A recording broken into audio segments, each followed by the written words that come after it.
कभी सोचा है हर हर महादेव। स्वर्ग में कौन जा श्री शिवाय सकता है और नमः। कौन नहीं? स्वागत है आप सभी का। क्या यह राजा के ऐश्वर्य से तय होता है, पंडित के ज्ञान से, या किसान की मेहनत से? यमराज और चित्रगुप्त के दरबार में आज फैसला होना है कि स्वर्ग का असली हकदार कौन है। यह कहानी आपको आपके कर्मों और उनकी सच्चाई को पहचानने की प्रेरणा देगी। अंत तक जरूर देखें और जानें कि सच्चे धर्म का अर्थ क्या है। स्वर्ग जाने का असली हकदार, स्वर्ग में जाने का हक किसे मिलता है? वह जो धनवान हो, ज्ञानी हो, या वह जो सच्चे कर्म करता हो? यह कहानी यमराज और चित्रगुप्त के न्यायालय की है, जहां एक राजा, एक पंडित और एक किसान के कर्मों का फैसला होना है।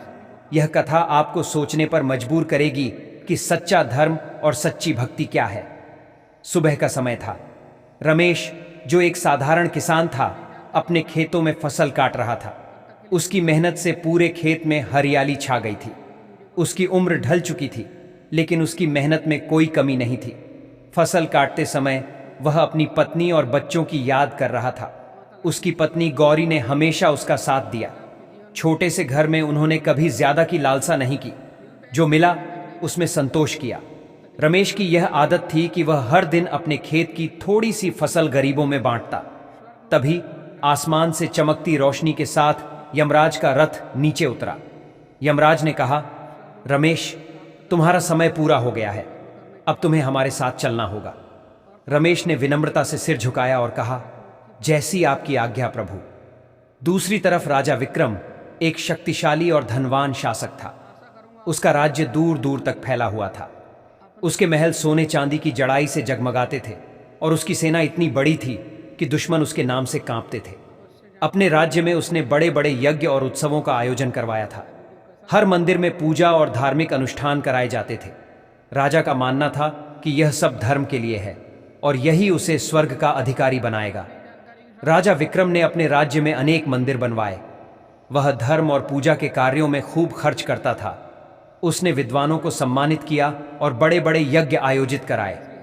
हर बार जब कोई यज्ञ समाप्त होता तो राजा का गर्व और बढ़ जाता। लेकिन इस वैभव के पीछे एक कड़वी सच्चाई छिपी थी। राजा के ये सभी कार्य प्रजा के धन से किए जाते थे। उसने अपनी प्रजा पर भारी कर लगाया था। किसानों को अपनी फसल का बड़ा हिस्सा राज्य को देना पड़ता था। गरीब मजदूर और व्यापारी अपना पेट काटकर राजा के कर भरते थे, लेकिन राजा को प्रजा की तकलीफों की परवाह नहीं थी। राज्य के एक कोने में एक बूढ़ी महिला अपनी सूखी रोटी खा रही थी। उसके बेटे ने शिकायत की, माँ, राजा को इतना कर क्यों देना पड़ता है? हम खुद भूखे मर रहे हैं। महिला ने जवाब दिया, बेटा, राजा को स्वर्ग जाने के लिए यज्ञ कराना है। क्या पता हमारे कष्ट उसके पुण्य में जुड़ जाएं। राजा विक्रम अपनी सफलता और वैभव के कारण निश्चिंत था। उसे पूरा विश्वास था कि उसके द्वारा कराए गए यज्ञ और धर्म कार्य उसे स्वर्ग का अधिकारी बनाएंगे। लेकिन एक दिन अचानक उसकी मृत्यु हो गई। उसकी आत्मा यमलोक पहुंची। राजा विक्रम को पूरा विश्वास था कि उसे सीधे स्वर्ग का द्वार खोलकर सम्मान के साथ अंदर बुलाया जाएगा। जैसे ही वह यमलोक पहुंचा, उसने यमराज को प्रणाम किया और कहा, हे यमराज, मैं विक्रम हूं। मैंने अपने जीवन में बड़े बड़े यज्ञ कराए, हजारों मंदिर बनवाए और धर्म का प्रचार किया। मुझे स्वर्ग में स्थान दें। यमराज ने उसकी बात सुनी और चित्रगुप्त से कहा, राजा विक्रम के कर्मों का लेखा जोखा प्रस्तुत करो। चित्रगुप्त ने कहा, राजा ने अपने राज्य में बड़े बड़े धार्मिक कार्य कराए। उसने मंदिर बनवाए और यज्ञ कराए, लेकिन यह सब प्रजा के धन से हुआ। उसकी प्रजा भूखी रही, किसान कर्ज के बोझ तले दब गए और गरीब अपनी जरूरतें पूरी नहीं कर सके। राजा ने तर्क दिया, लेकिन मैंने धर्म का प्रचार किया, क्या यह काफी नहीं? यमराज ने गंभीर स्वर में कहा, धर्म का पहला नियम है अपने कर्तव्य का पालन करना। तुम्हारा कर्तव्य था अपनी प्रजा का भरण पोषण करना। धर्म केवल यज्ञों और मंदिरों तक सीमित नहीं है। धर्म वह है जो दूसरों की भलाई के लिए हो। राजा को एहसास हुआ कि उसका अभिमान और दिखावा उसके पुण्यों को ढक चुका था। उसने सिर झुका लिया और कहा, मैंने अपनी प्रजा की तकलीफों की अनदेखी की। अब मुझे अपनी गलतियों का एहसास हो रहा है। राजा का यह संघर्ष, अपनी गलतियों को स्वीकार करना, उसे एक नई सीख देता है। यमराज उसे यह कहते हैं, तुम्हारा स्थान स्वर्ग में नहीं है, लेकिन अगर तुम्हारा हृदय परिवर्तन हो चुका है तो अगले जीवन में सच्चे कर्म करो, तभी तुम्हें स्वर्ग का अधिकारी माना जाएगा। यह कथा दिखाती है कि धर्म और यज्ञ केवल बाहरी दिखावा नहीं, बल्कि अपने कर्तव्यों का ईमानदारी से पालन करना और दूसरों की भलाई के लिए कार्य करना ही सच्चा धर्म है। पंडित सोमदत्त वेदों का विद्वान था। वह मंदिर में पूजा पाठ कराता और लोगों को धर्म का ज्ञान देता, लेकिन उसकी असलियत छुपी हुई थी। उसने अपने ज्ञान का उपयोग कभी गरीबों की मदद के लिए नहीं किया। वह दान लेने में उत्साहित रहता था, परंतु दान देने से कतराता था। जब पंडित की मृत्यु हुई तो वह सोच रहा था कि वह स्वर्ग में अपना स्थान सुनिश्चित कर चुका है। यमलोक में उसने कहा, मैंने जीवन भर धर्म ग्रंथ पढ़ाए, मैंने सत्य का प्रचार किया, स्वर्ग मेरा हक है। यमराज और चित्रगुप्त तीनों के सामने बैठे थे। चित्रगुप्त ने राजा, पंडित और किसान के कर्मों का लेखा जोखा पढ़ना शुरू किया। चित्रगुप्त बोले, राजा विक्रम ने अपनी प्रजा से अधिक कर वसूल किया, उनकी मेहनत से बनाए धन को अपने महलों और यज्ञों पर खर्च किया। प्रजा भूखी मरती रही, लेकिन राजा ने उनकी सुध नहीं ली। यह स्वर्ग के योग्य नहीं। राजा ने तर्क दिया, लेकिन मैंने धर्म के कार्य किए। यमराज बोले, धर्म का पहला नियम है प्रजा की सेवा। तुम्हारे यज्ञ का उद्देश्य तुम्हारे अहंकार को संतुष्ट करना था, न कि किसी की भलाई। फिर चित्रगुप्त ने पंडित के कर्म पढ़े।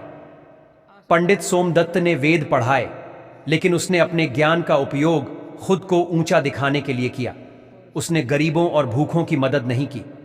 पंडित ने कहा, लेकिन मैंने सत्य का प्रचार किया। यमराज ने कहा, सत्य की शिक्षा तभी सार्थक है जब वह व्यवहार में लाई जाए। तुम्हारे कर्म स्वार्थ से प्रेरित थे, न कि परोपकार से। अब किसान रमेश का हिसाब पढ़ा गया।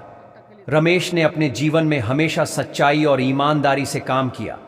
उसने अपनी कमाई का हिस्सा हमेशा गरीबों में बांटा। उसने कभी दूसरों का बुरा नहीं चाहा। यमराज ने किसान की ओर देखा और कहा, तुम्हारे कर्म निस्वार्थ हैं, तुम्हारा स्थान स्वर्ग में है। राजा और पंडित ने अपने कर्मों की गलतियों को स्वीकार किया।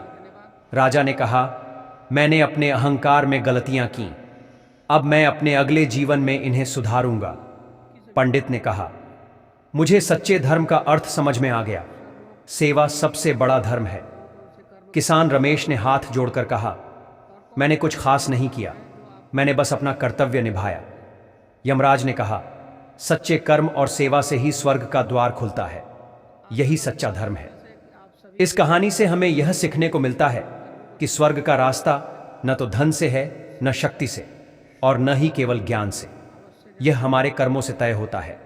सेवा, सच्चाई और निःस्वार्थता ही सच्चे धर्म की परिभाषा है। अगर यह कहानी आपको पसंद आई हो और आपने इससे कुछ सीखा हो तो हमारी वीडियो को लाइक, शेयर और सब्सक्राइब करें। याद रखें, अच्छे कर्मों से न सिर्फ हमारा भविष्य सुधरता है, बल्कि समाज भी बेहतर बनता है। धन्यवाद। हर हर महादेव, श्री शिवाय नमः शुभम। स्वागत है आप सभी का। प्रिय मित्रों, आज आपने देखा स्वर्ग लोक और नरक लोक की प्राप्ति किस व्यक्ति को हो सकती है। स्वर्ग लोक प्राप्त करने के लिए आपको कौन कौन से कर्म करने चाहिए और कौन कौन से ऐसे कर्म हैं जो आपको नरक लोक की प्राप्ति कराते हैं। आशा करूंगा आप सभी से कि आप सभी अपने कर्मों को सुधारने का प्रयास करें और सभी स्वर्ग की यात्रा पर अवश्य जाएं। आप सभी को आज का यह वीडियो कैसा लगा कमेंट करके जरूर बताइएगा। कल फिर मिलते हैं एक नई वीडियो में एक नई जानकारी के साथ। तब तक के लिए धन्यवाद। हर हर महादेव। दोस्तों, वो वीडियो को लाइक करके कमेंट बॉक्स में जय श्री हरि विष्णु जरूर लिखिएगा। माता लक्ष्मी की प्रसन्नता प्राप्त होगी और आपके जीवन में धन सुख संपदा की प्राप्ति होगी। मिलते हैं एक नई वीडियो में एक नई जानकारी के साथ। तब तक के लिए धन्यवाद। हर हर महादेव। प्राप्त होगी और आपके जीवन में धन सुख संपदा की प्राप्ति होगी।